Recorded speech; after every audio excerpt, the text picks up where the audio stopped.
What's the feeling after that? Frustration that you didn't get 3 points? Relief that you got one in the end? Yeah, I cannot change it now. It feels like a defeat. I know it's not a defeat.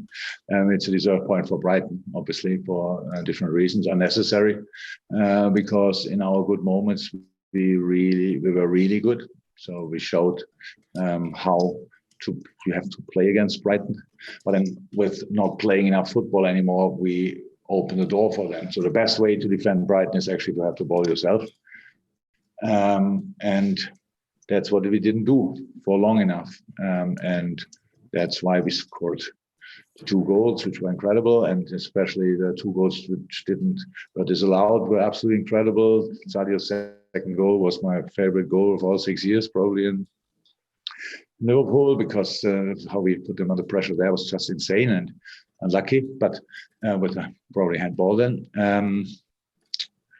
But then they scored their goal, not sure was the cross or not, who cares, the ball is in, and we didn't play enough football anymore. That's and not the right football. So we attacked, obviously, in our good moments, the center of Brighton, which is the way you have to do it, and we didn't do that then anymore.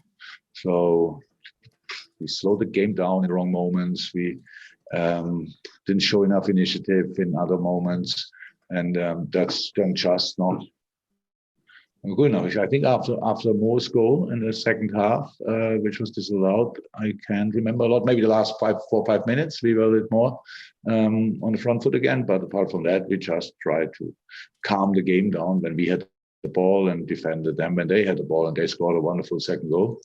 And that's why they deserve a point. Thanks, Carl. We've got in order Paul Joyce, Ron Walker, and Kaleem O'Neill. And Paul first. Jurgen, you said after a couple of games this season that the defending's not been what you want, and the structure of the team hasn't quite been right. What do you need to improve in terms of the team's defensive play? There are different things. It's not always the same, obviously. So I know when we talk now about defending and the whole football world, that's why I'm pretty well-paid coach. I don't discuss it on that level. It's not only last line. It's not a centre half. It's that. It's a common thing. Today we didn't defend the half spaces right anymore. So that was our problem there. And with the way Brighton plays, because they are, I think I heard the word adventurous today a few times. So probably it's the right thing to do. They are pretty on the front foot in these moments. If you don't defend the half space as well, then the last line has to drop a little bit, which makes no sense because they play between the line and all this kind of stuff. And all of a sudden, it's them not to defend anymore. That's how it is.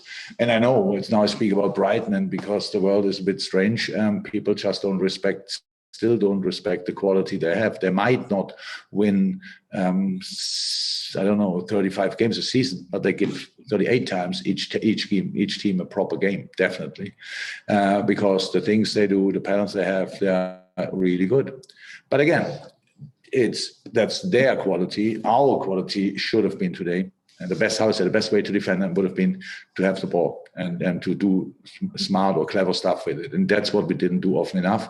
And that's why we opened pretty much the door for them coming back into the game. And now we pay the price for it. That's how it is. Okay, thanks, Paul. Ron, and then to Kahim. Hi, Jurgen.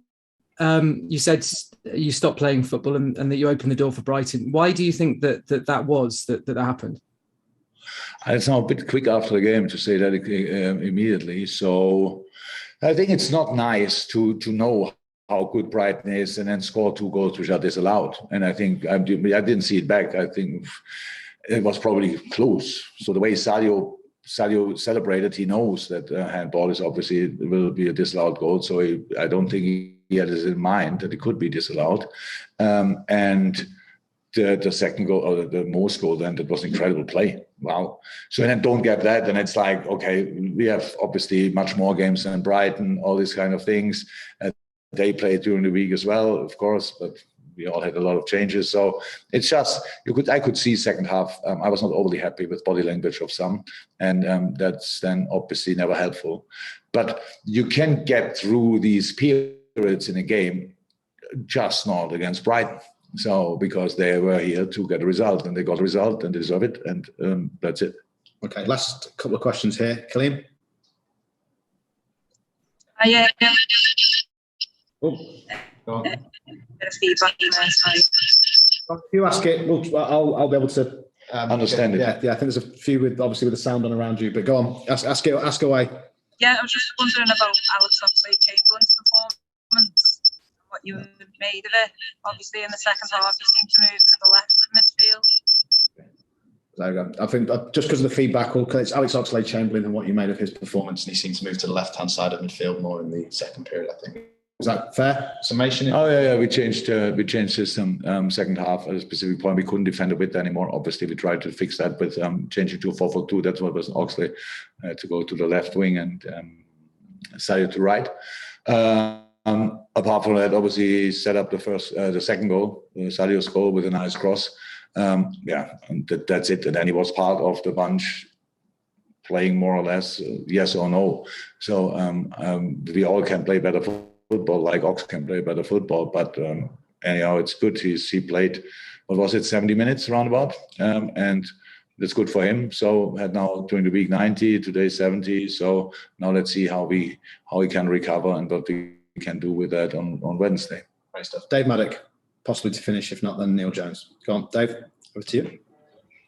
Jurgen, just two things. One just on Graham Potter. His side were brave at 2-0 down to keep to their game plan and play the way that they did in the second half. I think they played really well. Do you think that, he as a coach has the ability to progress, to go even further? Obviously he's taken Brighton a long way, but do you think he can go even further? Yes, all you need. That's definitely all you need. I don't know Graham now too well. Obviously, I think what I can say is an absolutely nice fella, and what I then can say is his team mirrors his ability. So, and that's really good. He has obviously clarity about football and he's doing a brilliant job. I don't want to talk now the coach of Brighton away to some other clubs, but it's yes, I think he should not worry about his future. But again, I don't want to take anything away of Brighton, really not. I respect a lot what they did.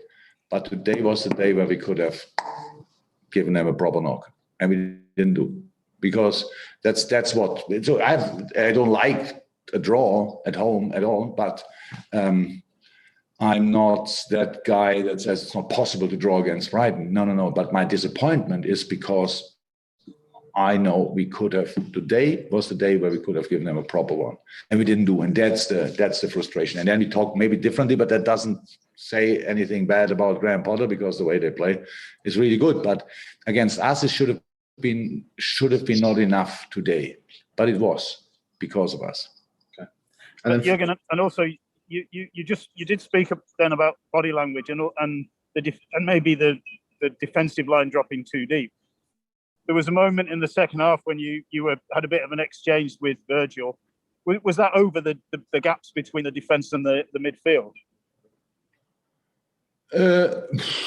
Don't know 100%. We have quite a lot of times to conversations. So there's never one explanation. You cannot make no massive story of that because the thing is, I said before, we didn't defend the half spaces, right? That's the problem. And when the guy on the ball is not under pressure, you can't have a high last line. So then the last line drops in that moment, and then all of a sudden we put pressure on it, and then they have to push up again. So these kind of things, we have clear rules, clear moments for when we do what. It's not an easy one. So it's not, but that was not about a specific thing. It's just we really, really, really have. I know it. That was a situation when Marchi was pretty much a bit the only player up front for Brighton, and yes. And Virgil was too far away. Yeah, in that moment, it was about that, definitely. But yeah, that's an old coach-player talk. And this is the final one. I can't promote Neil, but they're asking for an update on Naby Keita. What was the issue? As far as you're aware, just to finish. Yeah, he showed me the hamstring, and other people told me it's hamstring. I cannot say more. Thank you very much. Thank you, everybody. Safe journey home.